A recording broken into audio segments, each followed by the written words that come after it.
Grabe ito mga kapiksi, no? Ito'y swerte, abundance of money, good fortune, at saka mga good karma, guys. So, lahat ng mga magagandang energy na may ginalaman sa kaperahan, mga kapiksi, no, lumabas sa inyo ngayong April. So, ibig sabihin nito, guys, magiging magaan. Parang meron kayong, parang makikita nyo yung swerteng hinahanap nyo, mga kapiksi, okay? Parang siguro merong movement na ipapakita sa inyo si universe.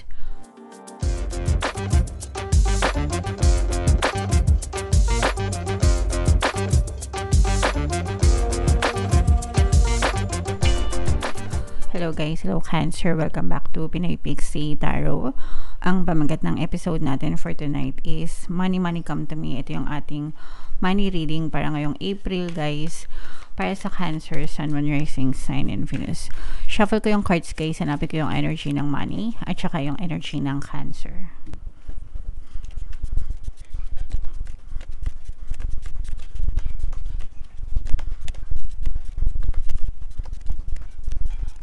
So, ito yung money energy, mga kapiksi, nasa ilalim ng deck. Ngayon naman, hanapin natin yung energy ng Cancer.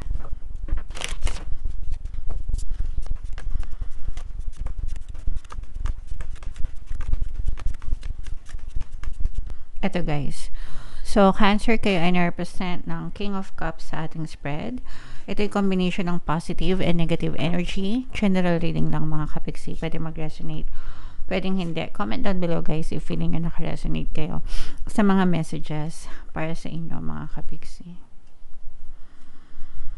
So, meron ditong presence ng Earth, Air signs, Aquarius, Gemini, Libra. For some of you guys, maaaring may air element kayo sa inyong natal chart. For some of you, you may be dealing with an air sign. Grabe ito mga kapiksi, no? Ito'y swerte, abundance of money, good fortune, at saka mga good karma, guys. So, lahat ng mga magagandang energy na may ginalaman sa kaperahan, mga kapiksi, no, lumabas sa inyo ngayong April. So, ibig sabihin nito, guys, magiging magaan. Parang meron kayong, parang makikita nyo yung swerteng hinahanap nyo, mga kapiksi, okay?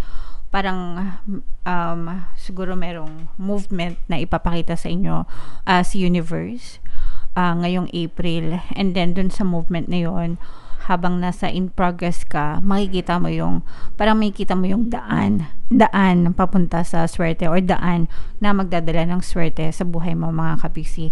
And of course, itong swerte na to, guys, magdadala ito ng more money, abundance of wealth, abundance of riches sa buhay nyo, guys. And also, ito yung bahagi rin, parang bahagi din ito ng iyong good karma dahil sa iyong mga good intentions, mga kapiksi, no? Lalo na kung kayo ay mapagkawang gawa, ganyan, mabait, matulungin sa inyong mga kapwa, ganyan.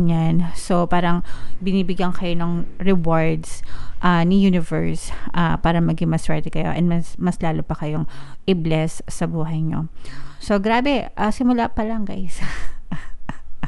Simula pa lang ng reading natin, super positive na agad yung naglalabasan sa inyong Cancer. So, i-mind nyo na to, guys, sa comment section. Mind swerte, mind good luck, mind good fortune, mind abundance of money, maraming pera, guys, no?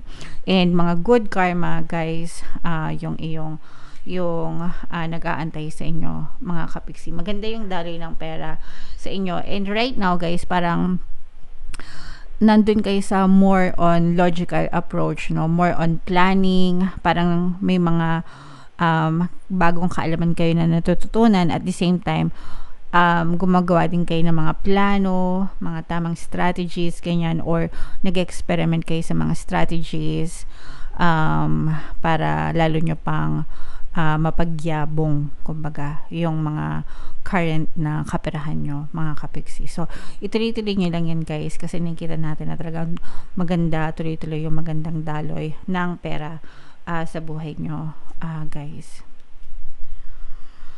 Yung mga kapiksi natin na parang may mga business, mga negosyo na may mga babies, or parang yung mga produkto nila may mga kinalaman sa baby needs, like yung mga diapers, mga infant na mga damit, bottle feeds, ganyan. Basta may kinalaman sa mga babies, mga kapiksi, parang nakikita natin na magiging prosperous yung inyong negosyo. So, comment down below guys kung nagtitinda kayo ng mga gamit pambata, no? Nakikita natin na parang this is your time to shine. Magiging prosperous yung inyong negosyo, mga kapiksi. And for some of you naman guys, parang meron kayong na-miss na opportunity in the past. Let's say, for example, na-miss nyo na bumili ng Bitcoin, ganyan. Tapos parang gusto nyo siyang habulin ngayon na mataas na yung value ng Bitcoin, something like that. So, parang gusto nyong makisabay sa trend, mga kapiksi. Nandun yung pagsisisa sa inyo na parang hindi nyo siya nasabayan before. Tapos ngayon, kung kailan malaki na yung presyo, parang tsaka nyo gusto makisabay. So, I don't know, may pros and cons, mga kapiksi. Pwede kayong sumabay, pwedeng hindi sumabay, depende sa inyo. Pero, whatever you feel is comfortable para sa inyo, guys, doon na lang kayo mag-focus, mga kapiksi. Kasi hindi naman lahat ng taong yumayaman sa Bitcoin lang, di ba? Kumbaga, there are many ways, abundance of ways to become abundant in life, mga kapiksi. So, wag nyo nang masyadong alalahanin yung past, no? Kaya nga, it's already in the past. Past is past, tapos na yun. So, we just need to focus on the present para ma-build yung magandang future nyo, mga kapiksi. Alright?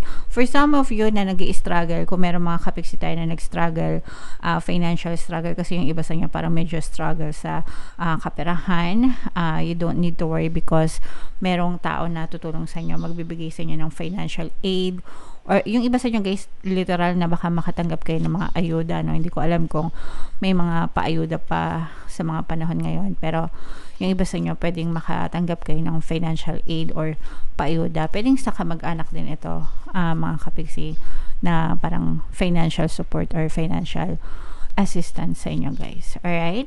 So, i-mine yan guys. Mine financial assistance, financial aid, mine swerte, mine good luck, mine good fortune. Kasi sobrang ganda talaga na money energy nyo, Cancer. So, yan ang reading mo, Cancer. Tingnan natin yung additional na ito yung money manifesting technique guys. Shuffle ko to. Habang sinashuffle ko to, panoorin nyo muna itong video natin regarding sa ating paano mag-manifest ng abundance video course. Kapiksi, sawa ka na ba sa mga struggles at hirap sa buhay mo? Masipag ka ba at masikap sa buhay ngunit hindi ka pa rin umaasenso? Ilang beses ka na bang nag-attempt magnegosyo at mag-invest pero palagi ka pa rin nalulugi? Sa pagkakataon na ito ay maaaring may subconscious beliefs ka na nagiging balakid sa iyong pag-unlad at pagyaman. Introducing, paano mag-manifest ng abundance video course. Dito ay matututunan mong ma-overcome ang mga balakid mo para tuluyan ka ng umunlad, umasenso, sumagana, maging matagumpay, successful at maswerte sa iyong kabuhayan, pera, trabaho, negosyo, salapi at kaperahan ng bonggang-bongga. Dali, mag-send na ng email sa pinoypixitaro@gmail.com at simulan na ang iyong pagyaman ngayon. Alright, so sabay-sabay tayo magpayaman ngayong 2024, mga kapiksi. Mag-avail na kayo ng course guys kasi sobrang ganda talaga niyan. And good news mga kapiksi, dahil ngayong March, no? Until March 31 guys, magbibigay ako ng free 1 pampaswerte subliminal sa lahat na mag-avail ng course. Until March 31 na lang guys, malapit na yung matapos, kaya mag-avail na kayo, sobrang ganda yan guys. And meron din tayong email coaching, manifest your desires using the law of attraction. If meron kayong mga specific na gusto nyong i-manifest guys, pwedeng love and relationship, pwedeng money or career, mga kapiksi, pwede kayong magpabook ng email coaching session with me. Mag-send lang kayo ng email sa pinoypixitaro@gmail.com. So, eto guys, yung money manifesting technique para sa inyo. We have choice. Even when money is scarce, avoid such statements as, I can't afford to buy this, or I don't have that kind of money. They reinforce a sense of lack. It's better to tell yourself, I choose not to buy this at this time. So, ito guys, ibig sabihin lang ito, choice of words. Be careful with your words, mga kapiksi. When yung words nyo, those are already affirmations. No? And for me, affirmations are prayers, mga kapiksi. You're already sending it out. And, pinoprogram nyo na yung subconscious mind nyo with every words that you say. Words are our magical wands, mga kapiksi, okay? Kumbaga, hindi natin kailangan ng magic wand kagaya ni Harry Potter para maka-experience ng magic sa buhay natin. Yung mga pananalita natin, the words that we say, mga kapiksi, we create magic in our life dahil dun sa mga salita na binibitawan natin. Kaya you should choose your words carefully, especially pagdating sa kaperahan, guys. So, wag na wag yung sasabihin itong mga statements na ito, mga sample. I can't afford to buy this, di ko yan kayang bilhin, I don't have that kind of money, wala akong ganyang pera. Although it's a fact, pero the more that you say it, the more that you state it, the more na sinisemento nyo na totoo siya. And whatever you perceive to be true will always be pushed out in your reality. Kung ano yung pinaniniwalaan mong totoo, palagi siyang napupush out sa physical reality mo. So, ako talaga, as in, super hate na hate ko yung mga nagsasabi na wala akong pera. Kahit totoo, no? Nanay ko palagi niya sinasabi yan, kaya pinapagalitan ko yan. Palagi niya sinasabi, ay wala akong pera. Palagi ko siyang pinapagalitan every time na narinig ko sinasabi niya yun, because it's not right, no? Pwedeng totoo, yes, pero hindi mo na kailangan sabihin, because the more na sinasabi mo yun, the more na tinatanggap mo yan totoo.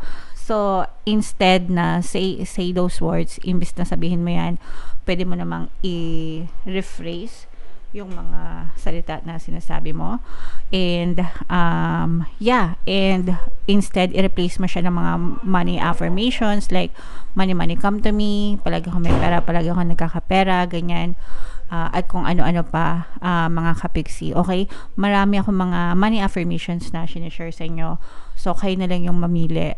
Yung pinaka the best nga is money come to me, palagi ako may pera, palagi ako nagkakapera, I am the queen of abundance, I am the king of abundance, mga ganyan, guys. Alright, so yeah.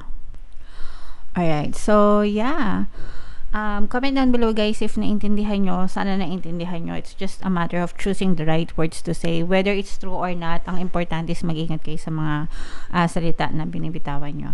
And comment down below, guys, if nakaresonate kayo sa mga messages, especially itong mga abundance na to, itong swerte na to, i-mind nyo yan, guys, sa comment section. Kasi deserve nyo talaga yan, yung mga good karma na yan, mga kapiksi. Deserve nyo ma-experience yan. Kaya i-mind nyo sa comment section. I-claim nyo, guys, para sa inyo talaga yan, mga kapiksi. Alright? So, ito yung ating mga pampaswerte subliminal, guys. Pakinggan nyo para talaga maging maswerte kayo. And ito naman yung ating success stories ng paano mag-manifest ng abundance video course. Click here to subscribe, guys, and click here to join our membership program. Thank you for liking, sharing, and subscribing, and see you again next time. I love you all, guys. Have a nice day. Bye-bye.